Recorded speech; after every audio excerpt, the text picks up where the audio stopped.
What is going on, everybody? I go by Philly Mike, host of the Philly Talk podcast, but we are back with something different. We slack big time in the off season, but that's happened sometimes. But we are back like we never left. Still not from a Cowboys fan for some reason.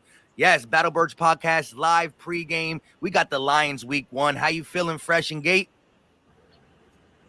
You're that, man. You know what it is. You know what it is. Your boy Philly Fresh, a.k.a. the General. Hey, man, listen. The season is here. Is no more what ifs. Is no more how much did he progress. Is no more none of that. We going to see front row or wherever you at in the crib or whatever. We going to see what this team is about. And I think we're going to see some good things, y'all. Hey, we're going to find out how good this team is, right? I mean, let's just call a spade here, man. There's some analyst, if you all saw Mike's video, and I'm using the term analyst very lightly, and I believe that this is a sneaky game to where there could be an upset. And I get the rationale behind it that it's week 1. Anything can happen in week 1. Sometimes the best team doesn't win the game in week 1. Green Bay got absolutely smashed last year in the opening week and turned out to be, I'm pretty sure, the number 1 seed, the NFC last year. So, yeah, I get it. But I got a feeling, man, that we're going to see a different look, a different team this year. Yeah, I agree completely. He's just pretty much holding the premise on what the Lions got better. We weren't good last year, but I think we got better and we will be better via the pass rush. And I think he's just also looking at what the Lions did just the last couple games. Who knows what the teams were playing for at that point. This is a brand new season. And yes, upsets can happen any given Sunday, especially week 1, where things need to be, clear on what this team is. I think the Eagles defense, although throughout the season, you're going to see how powerful it is. This is the week where you can see a bunch of, hands up like, oh, I didn't know you were going to do that. I didn't know I was going to do that. You can see some communication errors this week more than you would see week 5, 6, 7. So anything's possible, but it's not possible. Yeah. Just to answer a comment real quick in the comment section, guys. Yeah, man. If you guys, some of y'all that are from Greensboro, you're probably picking them on at Gate City. Yeah, guys, I'm in Greensboro, like right off of Yanceyville. Yeah, but Mike, to piggyback off what you just said, I mean, I think this is a good team to test what we got going on against. Like, the Lions are not really war beaters, but we're not going to sit here and act like they can't beat you. Anybody can get beat on any given Sunday. We didn't seen it.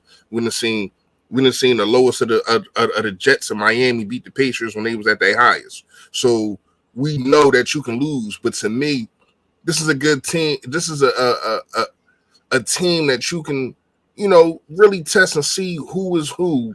And hopefully, you know what I mean? I mean, when you look at the whole schedule, though, I mean, we got about, 2-3 quarterbacks that we really got to worry about? You know what I mean? Like, I don't know, man. I think this season going to be lit. We starting off with week 1, man. Let's see where it takes us.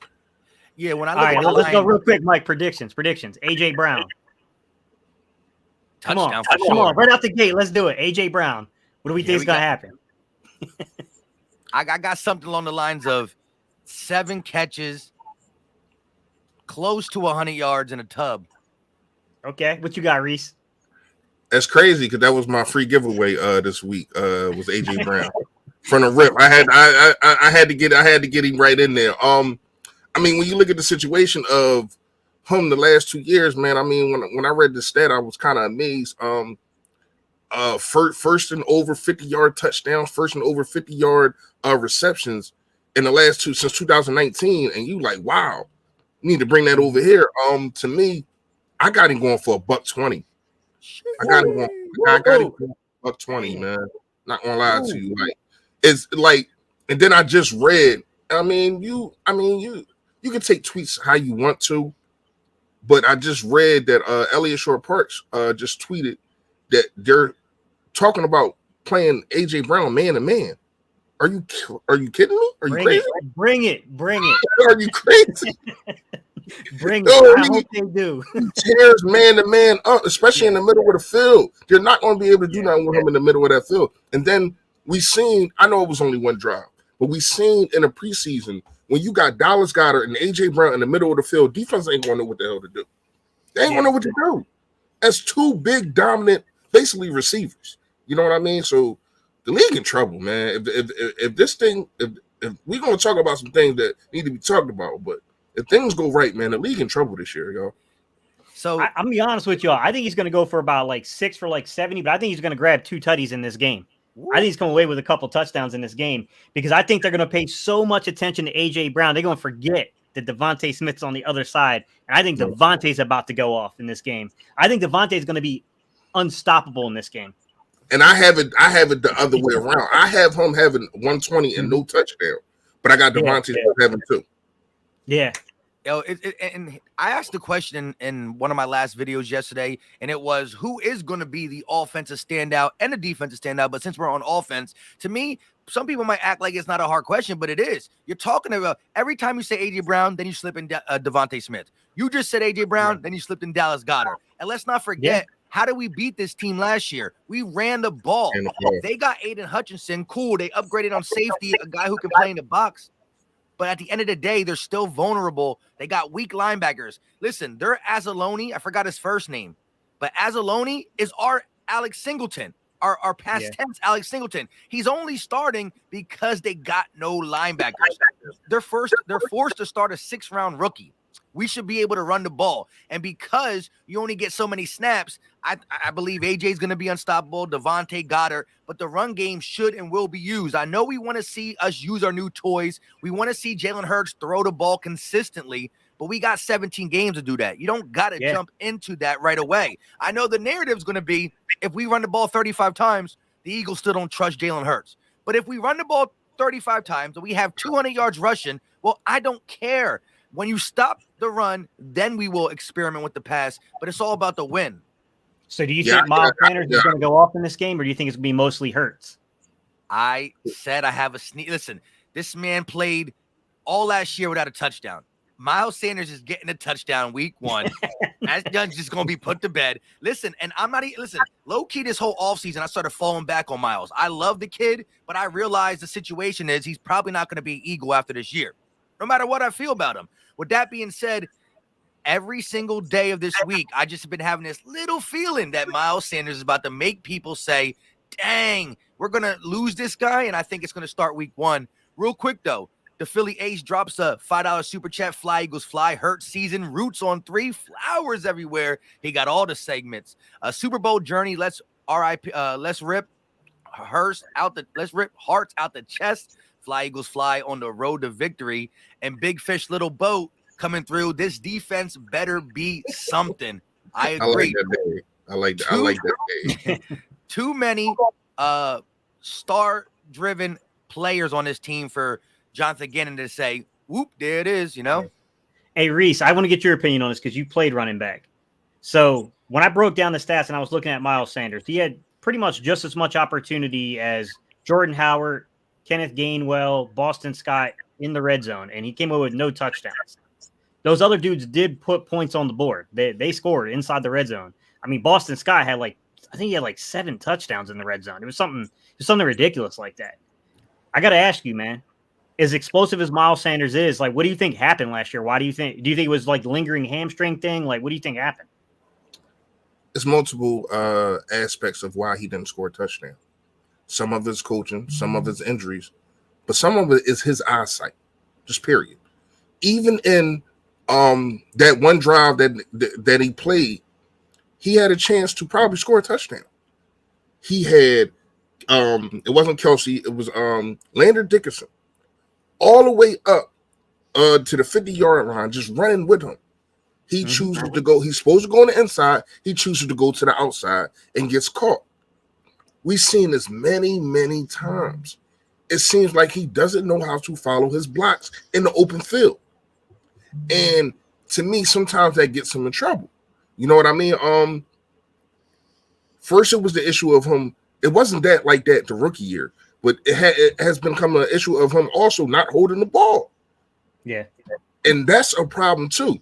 I get what he said. He need opportunities. I get it. Y'all know I got a not a love-hate relationship on Miles Sanders, but it's I see the potential. You was a kid that went to the school that I was supposed to go to. I was supposed to be a running back for. And I love everything that you bring to the table, except for your faults. And to me, your faults are so big when you got a guy like Kenneth Gainwell who comes out there week 1 last year. Let's not forget, he the one that closed the Atlanta game. It wasn't Miles Sanders, and Miles Sanders wasn't hurt. And I think that's because they trusted Gainwell to have the football more than they did Miles Sanders. So, yes, you can say opportunities, but what do you do with those opportunities when you get them? Are you going to fumble the ball? Are you not going to go to the right hole that you're supposed to? Because it seemed like when Boston Scott and Gainwell get the ball, they go to, if the hole isn't there, they will make sure that they find a open hole. If the B gap isn't open, they'll go over to the D gap. So to me, he tries to just, I'm supposed to go through the A gap. Let me get through the A gap, get through the A. No. Have patience. See, if that hole is clogged, have patience, find another hole. And to me, his eyesight and his patience just isn't there. Now, I'm not saying it can't get there or it's not there now, because hopefully it is. But from what I've seen in the past, that's the problems that he has. You know what's crazy is we were breaking down the playoff game, and I had Caleb on, Dubs, the O-line guru, and I had Jalen Williams on, 2 former collegiate offensive linemen. Yeah. And I was breaking down with one play, and I asked him straightforward. I said, in your opinion, did Miles go to the wrong gap assignment? Was he in the wrong hole?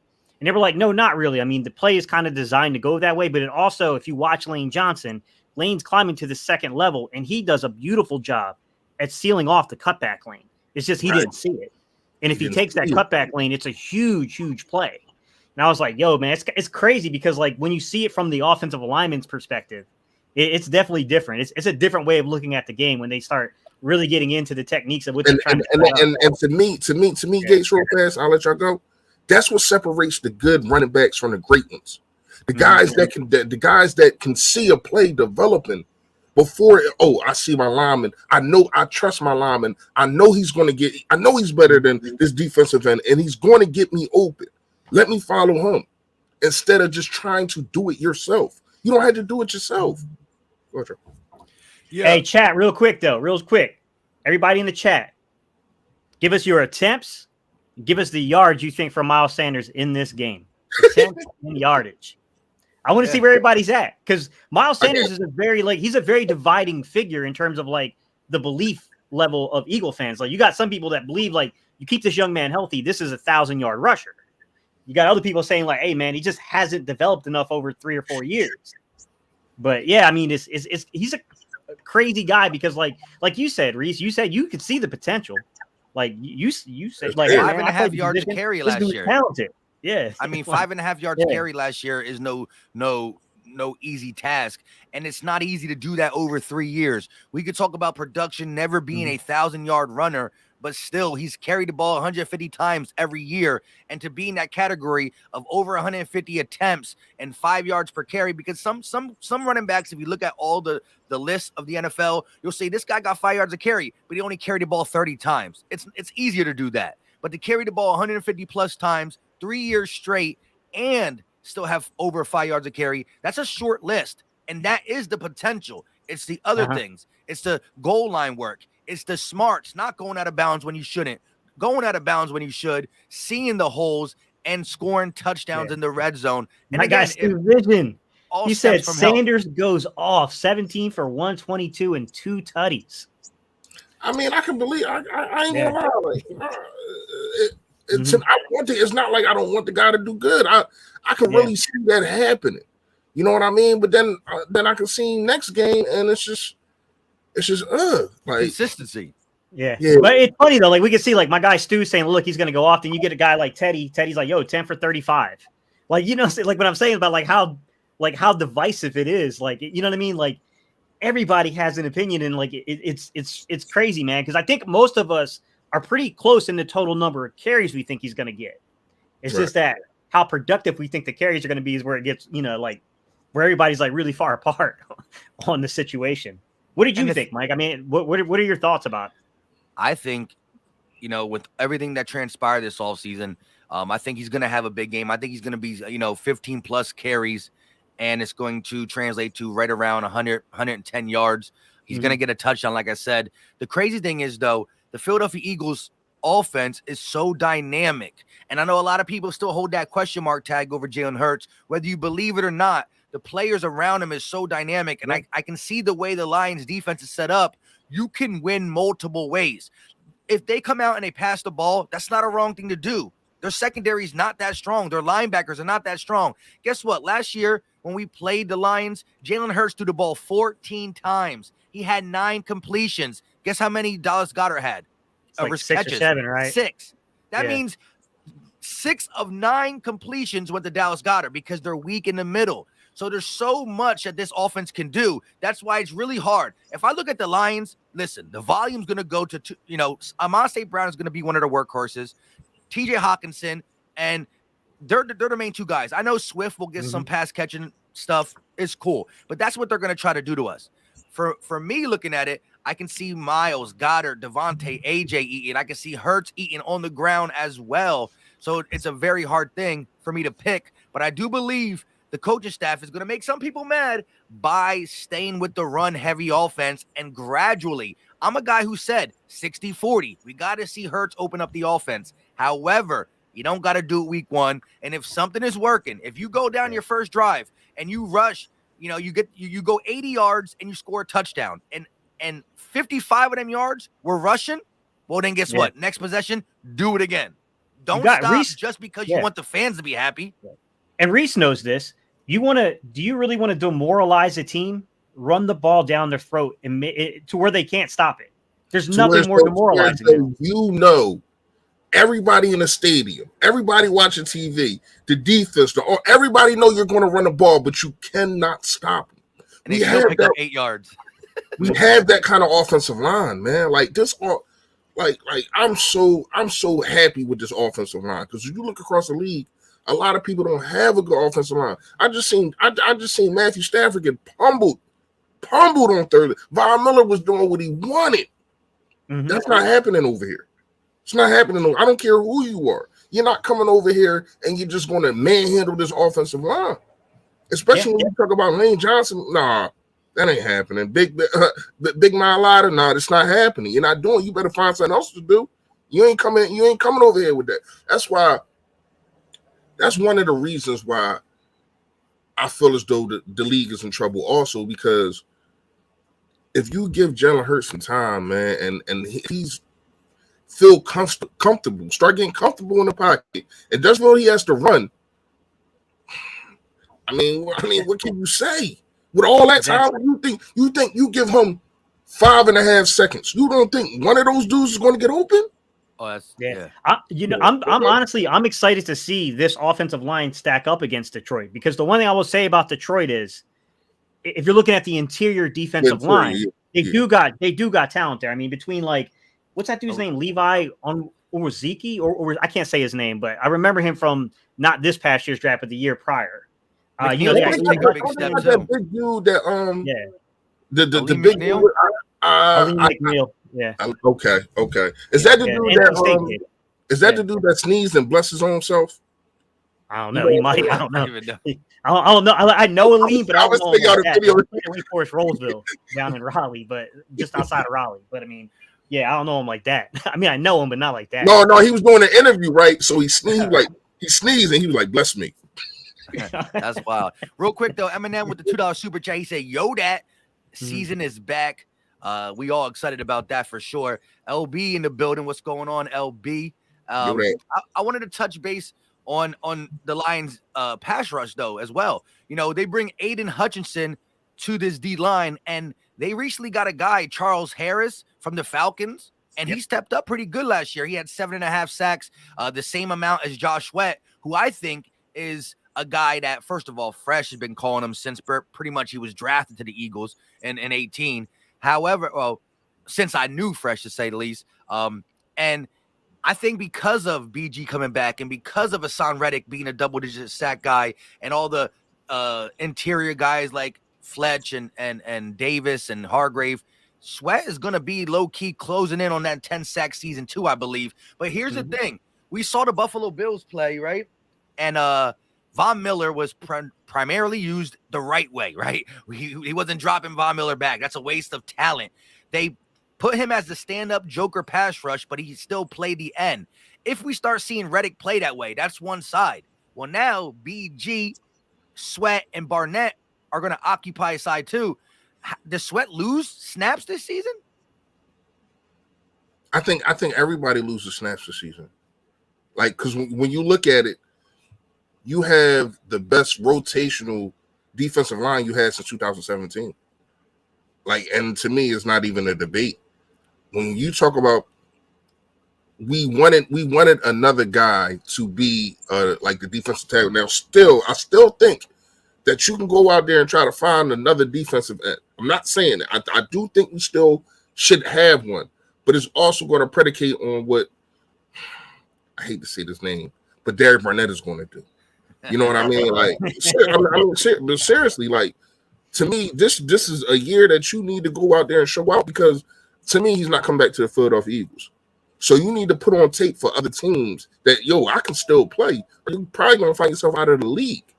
So I think he needs to put on, like Mike said, y'all already know how I feel about Josh Sweat, man. The athleticism is just off the charts to me. I always thought that he was going to be our guy when Brandon Graham left. I didn't think Brandon Graham was going to be here that long either. Not going to lie to you. Then you got BJ, who we just brought up. Coming off an injury, yes. But when I look at his tape, and I like, this is one of the that I really follow on Instagram. This dude he's just a machine. Like, he's in shape. Like, he works out. Him and his wife work out all the time. And I just think he's ready. You know what I mean? Now, sometimes injuries are injuries. And, we pray and we hope that stuff doesn't happen. When we talking about being ready, though, he's ready. Yeah. And you're talking about getting Jordan Davis. And, the list just goes on and on.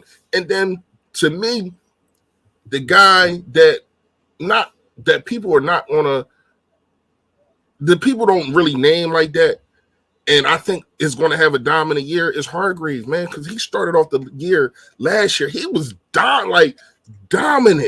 Like, he was dominant. I guess they started moving the double team over to him and letting Fletcher Cox. When I looked at some of the tape, letting Fletcher Cox play one-on-one.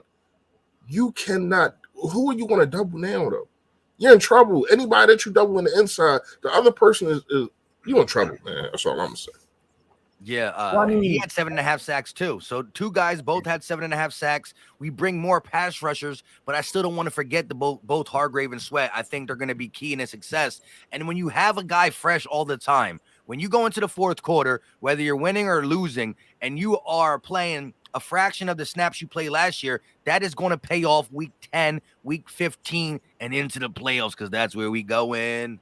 Exactly. I'll say this, guys, like, in terms of the matchup, because Reese and I, we were collabing back and forth, kind of looking at matchups in this game, in terms of, like, the Lions got a lot of unknown here, because last year Amon-Ra St. Brown, TJ Hawkinson, DeAndre Swift, and Khalif Raymond were kind of their four big targets. That's how their target share is. But they've added a lot. They've added a ton of guys here. I mean, you got Josh Reynolds, DJ Shark, Jameson Williams when he finally gets healthy. The one thing I will say is looking at this team, they want to get more vertical, clearly. DJ Shark is a vertical guy. Josh Reynolds has the ability to play that intermediate and vertical route area. Khalif Raymond was their vertical guy last year. Jameson Williams is a phenomenal deep threat. Like, to me, that shows they want to push the ball vertically a lot more than they did last year. I don't know the quarterback is the right quarterback for that. And I know Reese was definitely kind of getting on, like, what happens to him when you get pressure on him. Because, Reese kind of pointed out, Goff did not play well when you got a guy in his face. But not only that, this offensive line is not the offensive line to be trying to get vertical neither. Yeah. They kind of banged up going into this. They did pick up somebody. I can't remember the offensive lineman that they picked up. Rashawn or something like that. Somebody comment, let me know. Y'all good at that. But yeah, they did pick up somebody to, kind of reassure the line. But this line against this defense, you want to go vertical, you in trouble. They got two really good tackles. I don't know. Does anybody in the chat or does one of you guys on the panel know what's going on with the center? I know he was hurt throughout the week. He was a limited participant on Thursday. He didn't practice Thursday. I'm not sure what happened Friday. But is he playing? I know Big V is on IR. That's their right guard. But they do got two great tackles. The offensive line has been one of the things that the Lions can say they got a top 5 of, according to PFF and other outside platforms. But real quick, Birds Nation 302 with the $2 super chat. He said, "We fly high," birds emoji, and fire emoji. Listen, the season exciting, not just for the Eagles. Look, I was one on Twitter that said the Eagles are part of the reason why that's sold out in Detroit. But I'm not going to lie, Detroit being featured on Hard Knocks, having the type of offseason they have, finally believing in the coach. Listen, when you had Patricia as your coach, you were in the dumps for a little bit. I'm not saying I believe in Dan Campbell, but the Lions organization and fan base seems to believe in Dan Campbell. You had a pretty darn good, solid offseason, getting Aiden Hutchinson, Jameson Williams, and then, fixing your offensive line, because Eagle fans will be the first to tell you it ain't always the prettiest thing to fix your offensive line, but it comes in handy when you got one. It makes average offenses better. Average wide receiver, average quarterbacks, they look better. Same with the running backs when your offensive line is in the top 5. We know that. Hey, not EXO. Just to give you a little help, man.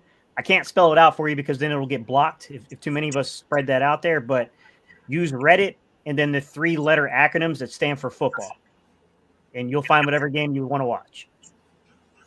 There you go. There you go. There you go. So let me ask you guys.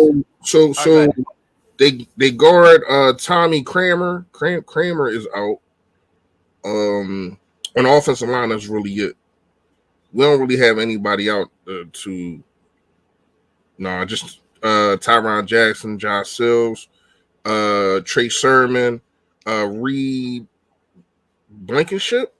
That's a hell of a name. Grant Conteri. So that's really the only people that we got out, and they do got a guard out. Okay. Yeah, they got an injury at the right guard position. That's going to be an interesting matchup, Mike, because I know what PFF rated their offensive line, and I get that, Taylor Decker playing left tackle, Penny Sewell at right tackle, decent tackle combination.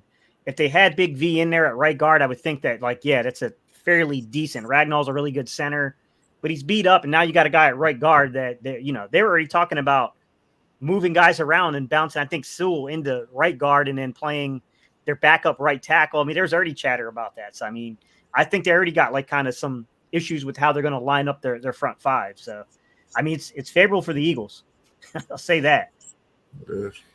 Yeah. So, listen, I don't think we'll be able to do this episode, but we will be having episodes where we put the link in the description and definitely bring some of you guys on and get your thoughts, because, at the end of the day, this is the most excited time of the week, the hour leading up to the game, and then the hour after the game is either exciting or horrible, depending on how that game goes. With all that being said, let's show the Lions some love. No team is garbage. They're in the NFL for a reason. So if the Lions somehow find a way to beat the Eagles, how do they do it? Man, come on, Mike. Come on, Mike. How do they do it? What goes wrong for the Eagles and right for the Lions? All right. They're going to have to win in the trenches, which is not going to be easy, in my opinion. They're going to have to win in the trenches, and then, Gannon's going to have to play passively. I mean, to be quite honest, that's, Reese, backstage, you brought this point up that Gannon should show the intelligence that we all know behind the podium when he's talking about football. That intelligence at some point's got to translate to the actual production on the field. I mean, I'll let you take it over. Reese, because I know you brought that up right from the jump when we were talking. 2 things, Mike. Turnovers and Jonathan Gannon. That's how Detroit wins this game. When you look at the situation of, just to get turnovers, we already know what they do to a team, no matter if you're flowing or whatever the case may be, or you're struggling. And, it being the first game, if you start getting turnovers, people start looking at each other, because this is not a team that's been together. Pointing the finger a little bit. So then things start getting a little frustrated. So hopefully that doesn't happen. But number one to me is Jonathan Gannon. If you're going to, like you said, Mike, If you're not going to play Hassan Reddick like they did Von Miller just a couple days ago, you might be in trouble. If you got him in coverage like he's a coverage guy. Nobody's saying he can't cover, but that's not his. You want to use their guys to get the best attributes that they had. And when Nick Sirianni took the job, that's what he told us, right? I'll never forget this. I'm going to use the guys to their best attributes. Okay, well, you need to tell your defensive coordinator that. I don't need Slay. I don't need. I don't need our cornerbacks 7 yards back when it's 3rd and 5. Don't need that. Because now it's a whole people don't understand how much demoralizing it is for you to be stopping somebody. They only get 5 yards, right? And then you got a defensive coordinator that got you lined back 7 yards, and they easily get the 3rd down. It's just now we got to do this all over again. And it's and to them, it's like, come on, man, like we had this. Now he tried to. I ain't gonna say try to throw slaying them under the bus last year, said it was their choice whether they wanted to be face to face or lined up or lined back. To me, that's bullcrap. Because to me, Slay is the type of person, if he has a choice, he's going to be in your face every single time. So Jonathan Gannon to me has to call a good game plan. You have everything. You have every single tool to build the house. Now we're gonna have to see what the house look like. You have everything, man. Only thing that you probably don't have, and I like our safeties. I'm not gonna say, but that's your weakest position. And to me, that's strong. You know what I mean? I don't know what you're gonna do with Garner, because Garner, he was nickelback. He was a guy, he was a nickel. But he does play in the middle of the field. Now, I'm not saying he can be like your Malcolm Jenkins, because Malcolm Jenkins, he was big. He's a big guy. Like Gardner Johnson is really not. But he played big though. Yeah, he does. And he talk ish. I did not know he talk ish like he that. Said he got a bald head. He be talking. I'm talking about when he was with the Saints. Like, I finally went back and like, oh, he be talking crazy to people, man. Listen, when I had a Saints beat writer, she covers it as a lady who covers the Saints for 104 ESPN, and she was just saying how much he then heckles the guys at practice in a way where he shows love, but his game is predicated on just getting inside your head. He calls the most penalties throughout the league. I forgot who she said, but you know, when you go into a game, it was somebody in their division. I think it was Carolina, and your head coach is trying to game plan for who they want to go up against CJ Garner, because they don't know who can handle all his shenanigans. That is a big thing. That is a skill that need to be utilized. And already he just fitting in like a glove in Philly, just talking his talk and earning respect. And I love it for sure. Real quick though, Lust with the $2 super chat, he said, "Fly Eagles Fly out now on all platforms." Listen, go check him out on IG. Go check out all platforms. Just type in Fly Eagles Fly. Look for Lust. He already sent the music, the song to me. It's fire. It's a great flow to it. He talks about all the Eagles in his thing. He got little clips of Nick Sirianni. I ain't going to give it all away, but the song is fire. It's fire. Go check that out for sure.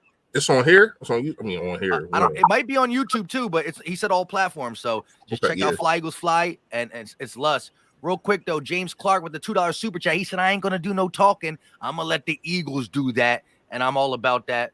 Again, Lust, it said, "Shout out to Philly Mike. We will win this." Appreciate the $2 super chat, and he does shout me out. He shouts me out in his song too. He said he shouts my name out, so shout out to him.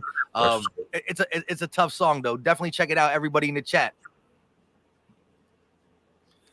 So wait. So all right. We just said what could go wrong, and I agree wholeheartedly with both of you guys. Being passive and turnovers. You know, you come out there and do what Josh Allen did in the first half. That whole Buffalo team, 2 interceptions. One really wasn't his fault, but it's still going to count on the stat sheet. And James Cook, first carry, a fumble. You have 3 turnovers in the first half. You shouldn't win the game 31-10. But why did they do that? Their defense stood up tall. And I think that we got a similar defense to what the Bills have. I'm talking about personnel. I think our front four is every bit as good as them, right? You're talking about Jordan Phillips, 2 sacks. Why can't Hargrave or Fletch be one of them guys? You're talking about Von Miller.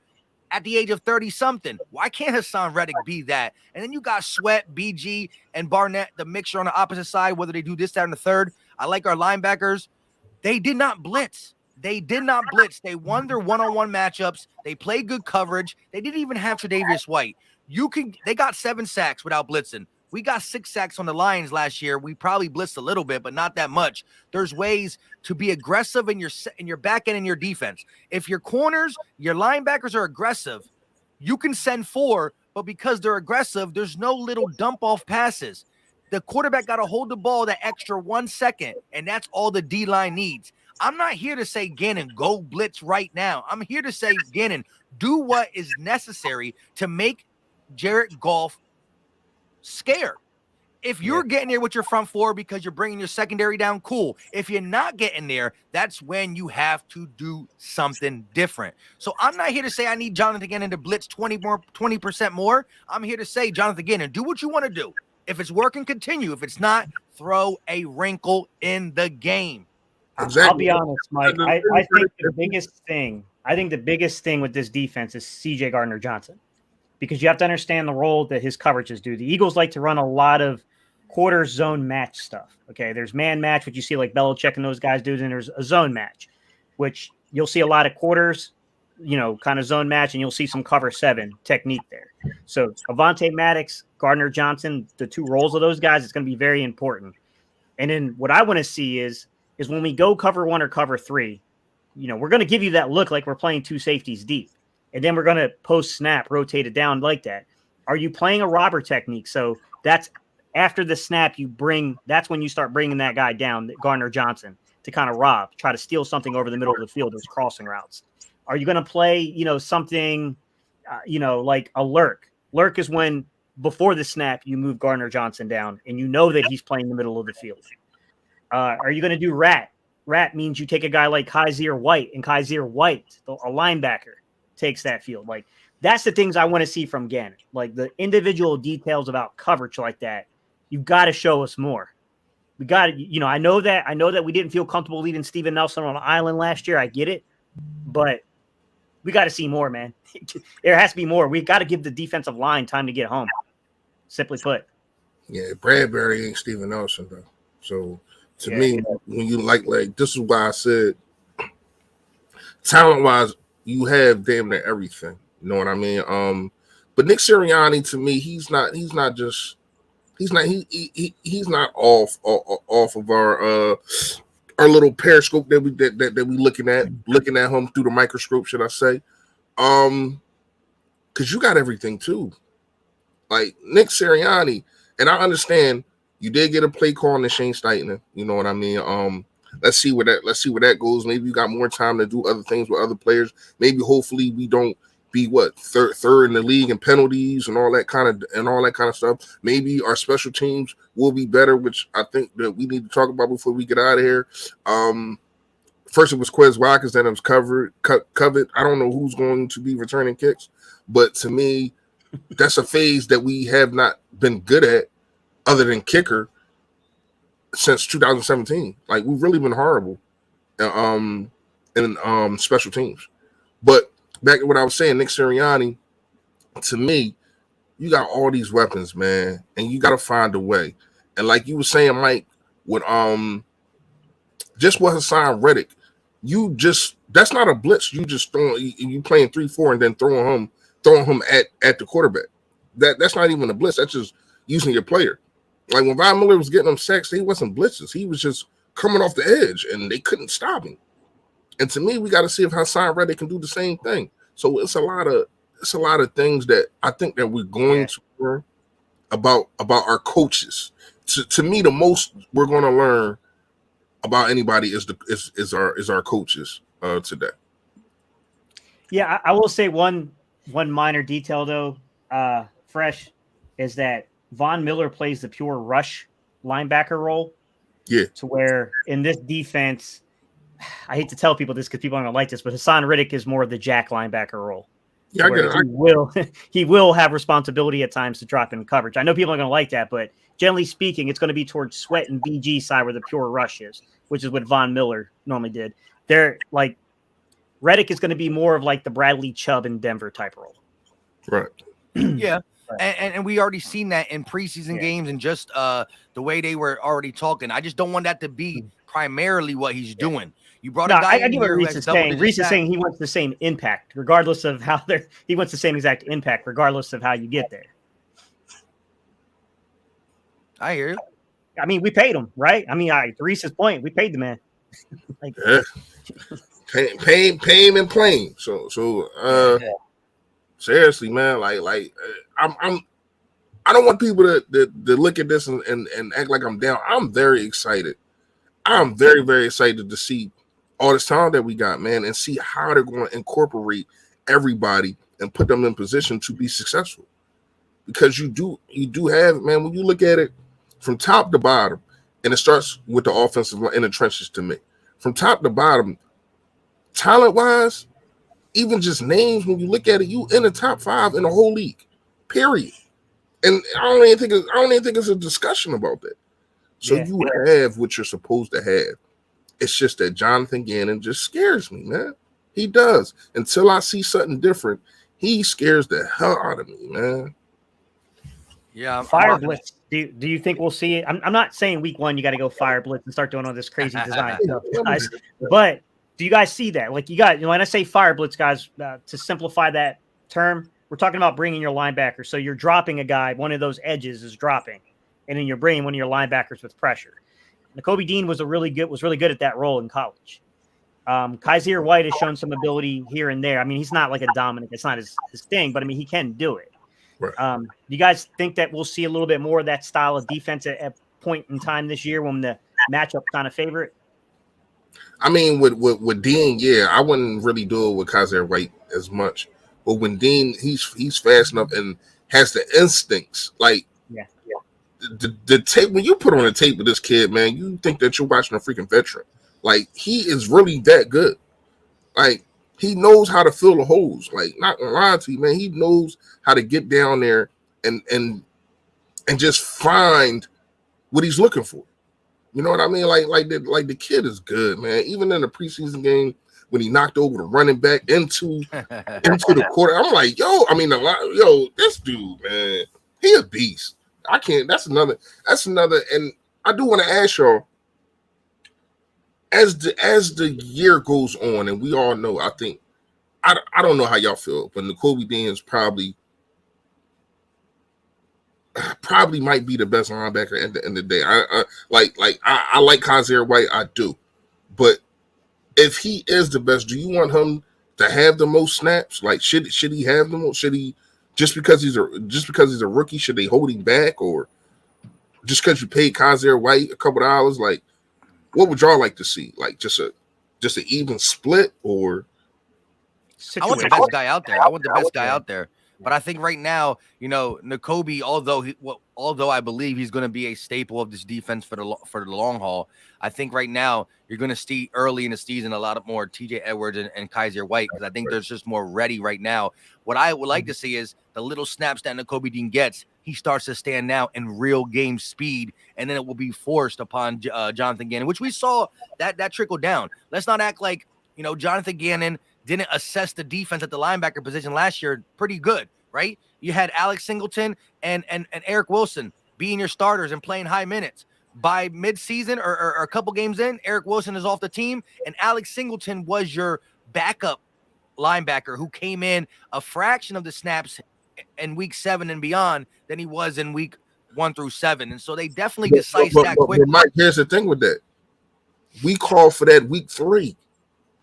It took him 7 weeks, and we called for week 3. We seen it. Man, I called Eric Wilson to be fired the minute we signed him. I was not down with that pickup, bro. I was. But I'm just saying, what I'm saying is, if we see it, I know y'all see it. Yeah. Like, you got to make the move, because it's been times that the linebackers have lost us 1 or 2 games. Yeah. Well, like I said, I think we're different though with what we have now, and even TJ Edwards. Nobody wants to really fully say it, but the man has gotten better every snap last year, and I think he is just starting to inch into his prime as well. Real quick, I do want to help Chief out. He said, should I start Jalen Hurts over Joe Burrow when Joe Burrow is going against the Pittsburgh Steelers defense? We're going against the Lions defense. At the end of the day, say what you want about Jalen Hurts as a real quarterback. The dude is a top 10, a top 3, a top 5 fantasy quarterback. And if he continues to run the ball like he did last year, well, he's a must play then. So I'd play Jalen Hurts over Joe Burrow for week 1. That's just me. I think you're in good hands either way. Yeah, I think yeah. I just now that you brought that up, man, I want him to run out of necessity, and that's it. I'm just talking about. No. I know you're talking about fantasy, but no, because it really scared me, and we all know it was a corny hit, but he had one drive, and in that one drive, he got hit dirty, like, and if he's lighting you up, that stuff is going to happen. People are going to be gunning for him when he's running, especially if he's lighting you up. So to me, man, I just need him to run out of necessity, or when it's a clear lane and you know that you can slide down, or you know that you can get the touchdown. I don't need you fighting for yards. I don't need none of that. I don't need that from you. You have too much talent. I'm gonna say this again. I say this on plenty of videos, on plenty of lives. You have the most talent any Eagles quarterback in the history of Eagles ever had. It's no debate. Joey 2 times. I feel that statement, bro, because I can root for somebody, but my money might go completely different. I feel that statement. What did he say? He said, hang on. He said Detroit versus everybody, but my money is on Philly. Laugh out loud. Yeah, look, well, I normally do not bet with the Eagles unless it's like I'm not calling this a layup, which I am, but I'm kind of calling it a layup and not. But this is when I pick the Eagles. When I think it's an even. When we're playing I don't want to keep poo-pooing on the Lions. It's going to come back to haunt us. But like this will be a game I would bet the Eagles. But majority of the time, I keep my heart away from my pockets. And I don't normally bet on my Eagles unless I really, really feel like the line is really good or this, that, and the third. I can get them in a really good situation. But we are about to be out of here in 5 minutes because the kickoff is going to be – we want to get out of here with 15 minutes so we can do our superstitious stuff. You know, everybody got their own little routine before an Eagles game, and we are back. But we ain't forget the end of a segment like we do last year's Battle Birds podcast. Hey, real fast before we do that, do y'all agree with me, though? That what? This is, like, Jalen Hurts got the most talent any Eagles quarterback ever had. Yeah. Top 5 offensive line, top 5 receiving core. Right. We always been on good offensive line, but when have you been able to say we are a top 5 at the wide receiver position in the NFL at all? You can even go back to T.O. time. He was great, but who was beside him? Yeah, exactly. I think our second best receiver was our running back, Westbrook. Yeah. I think the Vic era was really close. It was really close. I don't know if the offensive line though stacked up 1-for-1, but they had Shady, they had Macklin, they had Djax. They had talent. But. Let me just say this real quick. Because I wasn't on Mm-hmm. YouTube back then. And listen, that 2010 Michael Vick Eagles team was legit. And I called it from the gate. As the season tailed to an end, I said, there's 2 teams that I've got going to the Super Bowl from the NFC. It's either the Eagles or the Packers. The Packers were playing good at the end of the season. They started to really catch up and be good. They weren't a powerhouse throughout the whole season. However, week 1, round 1 in the playoffs, we got matched with the Packers. And I said, again, before the season was over, that one of these 2 teams are going to the Super Bowl. We got week one in the playoffs, or round 1 in the playoffs matchup. We lose by 4 points. Tramon Williams intercepts the Riley Cooper pass. Vic threw it on second or third down. Didn't need to do all that. Yeah. And then the Packers walked through the Atlanta Falcons. They walked through somebody else. Yeah. We legitimately had the best chance to beat them. And I said, whoever wins this game is going to the Super Bowl. And it was crazy because that Michael Vick 2010 team, LaShawn McCoy, Macklin, and Jackson, that was a good chance. And we got beat in the first round, but we got beat. Listen, even the Super Bowl, Pittsburgh and Green Bay, we were the closest one, and we had so many opportunities in that game. that could have been us too. Vic could have been. I'll on say, a pedestal. Mike, I always thought that if you went back and you looked through that 2004 Eagles team, I don't think it's as loaded as this one, but it was good. Defensively, it was really loaded. Oh, but I was just talking about offensively. Yeah. Like, Yeah, no, I like get what you're saying. defensively, it's not even close. Like you talking Yeah. about 2004, 2003, 2000. No, it's not even Exactly. like. And Yeah. I like our defense, but that defense, just having Uh-huh. Jim Johnson is the Bro, the 2008 season. How crazy was 2008 to where that was the season? Remember, McNabb got benched yeah, for freaking Kolb. yeah. And then we came back, absolutely destroyed Arizona. I believe that was on the road. Make a run, beat Dallas. Week 17, we beat Dallas. We And then lost we in the made a run NFC in the playoffs, Championship. and then lost to the Cardinals in the championship game after we destroyed them. But do you Could remember how not- we lost that game? though? Listen, we were Larry literally Fitzgerald. getting. Go ahead. Oh, my bad. How did we No, lose? no, I'm saying we couldn't stop Larry Fitzgerald. That's how we lost the game. You're right. Yeah. You're right. But listen, you're right. to be down like we were down like 24-6 or something, to come back, take the lead, and have to sit there. So like it's one of them games where you're like, damn, we're about to get beaten in the NFC Championship. Then you come back and then you watch Kurt Warner do an 8-minute drive. He took 8 minutes up and take the lead. That was painful. But listen, we got to get to our All right. standout players on offense and defense for this week 1 matchup. Chat, do your thing too. Let us know who you got as your standout players on offense and defense for week 1. Go ahead, Gate. Start it off. You get the easiest one because everybody's at your dispense. We're gonna have to go off what you say. All right. Let's go offense. All right. So I'm not gonna go with the layup here. I'm not gonna take Jalen. I'm not gonna take AJ because we already got this little mix. Me and Reese we already shouted out different names earlier on. I'm going Devontae. I think it's going to be Devontae Smith, man. I think Devontae Smith's going to have a really, really big game. Defensively. I can't go Reddick, man. It's just too easy. As soon as you said Reddick, that's what was in the chat. Boom, Reddick. Yeah, I can't go Reddick. It's too easy. I'm going to say, man, this is tough, bro. This is a tough one, to be real with you.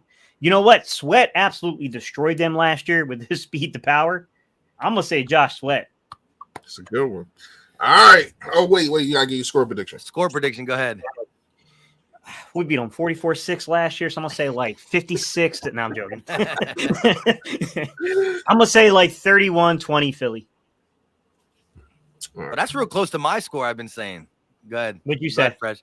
I'll tell you then in a second. Offense. Man. I want to go Miles so bad, but I can't, man. That's mine. I already called it. No, I'm not going there. I'm not going there. I'm gonna go with Dallas Goedert because once again we talked about the middle of the field. They cannot stop anybody in the middle of the field, and Dallas Goedert's going to eat, man. He no matter how much talent you put around him, he finds a way to eat, man. And it seemed like Jalen Hurts really likes Dallas Goedert. Like he really does. Like he really likes to throw to him. So I'm gonna go with Dallas Goedert, man. I got him putting up the 80 piece in the tub. Defense. I gotta go with. I say Bradbury gets his first pick as a Philadelphia Eagles from the rip. Like I'm talking about like second drive, like picking right off. Like good defense. Hargrave or Fletcher Cox puts a hand in Jared Goff's face, and he throws one up. Bradbury comes down with it. Score prediction. I got it 27-13. 27-13. Well, Bradbury was my guy. I said it on the interview I did with Dave Spadero, so I can't go there. But there's plenty to pick from. Trust and believe that. So on offense, out of all the great playmakers we got, he's the one player that a lot of Eagle fans are down on. I got Miles Sanders. There's just something been telling me all week. 100+ yards, touchdown. I got Miles Sanders going off. That's not to say that other players won't go off, but that's going to be one of my standout players, Miles Sanders. On the defensive side, since Philly Fresh robbed me of James Bradbury, I'm going to have to stay in the secondary. And what rhymes with stay? Slay. He's going back to Detroit. He scored a touchdown last year, and he's never going to play Detroit without an interception. That's just my hot take. When he plays Detroit for the rest of his career, he's going to get a pick. So I'm going to go Slay in the secondary. It was hard because a lot of great pass rushers, I think they're going to have success in this game, but I'm going to stay with the secondary. And for my score prediction, 33-22. So you had Ooh, we are 31-20. close. I Yeah, had we are close, 33-22 Mike, all yeah. week. Yeah. So I'll let's- say this: does anyone feel like someone like Zach Pascal could be slept on and could be a guy that gets in the red zone and all of a sudden he's walking away with a couple touchdowns? No, I mean, no, you can't sleep on nobody. You can't sleep on Kenneth Gainwell for him to go for 80 yards in a tub. Like you can't sleep on Boston Scott for him to get those goal line touchdowns. Like you can't sleep on nobody on this team, man. Yeah, because you know Pascal that you sleep on is gone. J. John Thicker-Whiteside is gone. Jalen Reagor is gone. The people that you can sleep on, they're not here. Not according to Stephen A. Smith. Yeah, exactly. Yeah, he's still here. A couple days ago this week, he was saying why the Eagles are gonna win the East. He was like, now Jalen Hurts got a bunch of playmakers. He got AJ Brown, he got Devontae Smith, and then Jalen Reagor got a lot to prove alongside them guys. That's how you know dudes don't really they don't follow the teams like it's too many teams, too many sports for them to follow. They got dudes back there giving them notes and all that kind of stuff. That's real quick. It's crazy because I feel like Pascal's the guy that really, really wants to prove it, and I think he's the guy that you put him against an inferior nickel corner, he's gonna route him up. And he's got size. He's got size to take the ball. Yeah. Like he's the guy that I'm like, yo, I'm gonna be mad. I'm gonna be mad if we come back here and he went off in this game. We're all like, yo, we knew it in the back of our minds. You know what's crazy though? Yeah. Like to me, other than probably Dallas Goedert, he might be like the best red zone threat that we had. Right. Like a bigger guy that goes up and gets it. Now, AJ Brown definitely does too, but AJ Brown is like a more open field type of wide receiver. You get what I'm saying? Like I'm talking about in the red zone, running routes, getting open, and making them difficult catches. Pascal can definitely do that, man. Yeah. Facts. Real quick, Big Fish Little Boat with the $20 banger. I love the name. Fact. He said y'all are underrated. Keep grinding, fam. Salute. Appreciate the love. Appreciate the support. Stu Vision said that Stephen A. Smith corrected himself later in the show. I didn't see that part. Shout out to that. Listen, I make mistakes too. It was just funny. And it was funny, though, because how he was saying it's Jalen Reagor. That's why it's more funny. Why he corrected himself? Because he had people to tell him in his ear, yo, you know, Reagor not on that team no more. That's what I'm saying. Like people got to respect what we do. We do it from the muscle, on the ground. Like, they got so many people, and it's not hating it. It is what it is. If I had them kind of people, I definitely would use them. But I mean, we do it from the muscle. Like and all the stats and all the stuff that we get, we got to go looking for that stuff. You know what I mean? But shout out to them, man. Yeah, listen, we got guys that keep asking in the chat how to get to the game if it's not in your local market. I can't say it fully because it can mess with us. But go to Reddit and then use the 3-letter acronym that stands for football, and you'll find any game you want to watch. There you go. Or just come to Philly Mike's live play-by-play. You heard? There you go. There you go. With that being said, I will be live at 12:55 in 5 more minutes. I got to go drink some water because it's going to be a long game and maybe, hopefully, not too much yelling. But listen, we got over 500 people watching. We are live on 3 channels. I normally say this multiple times in the stream, but hit that like button wherever you're watching it. It is free. It's easy. It don't cost a thing, and it definitely helps us out in the algorithm. With that being said, check out the other people on the panel. Go type in Philly Fresh, look at them videos, hit the like, hit the subscribe. Same with Gate City Sports Channel and Philly Mike, the Philly Talk Podcast. We love y'all. And listen, we'll be back post-game, good or bad. We're back to doing the post-game, and we got extra people coming through, LB and Simone. So we going to have a 5-piece panel post-game show, and hopefully we can do this every single game, and hopefully we got a bunch of wins to talk about. Until next time, we'll see you in 3 hours. We out. Peace. Yo, that.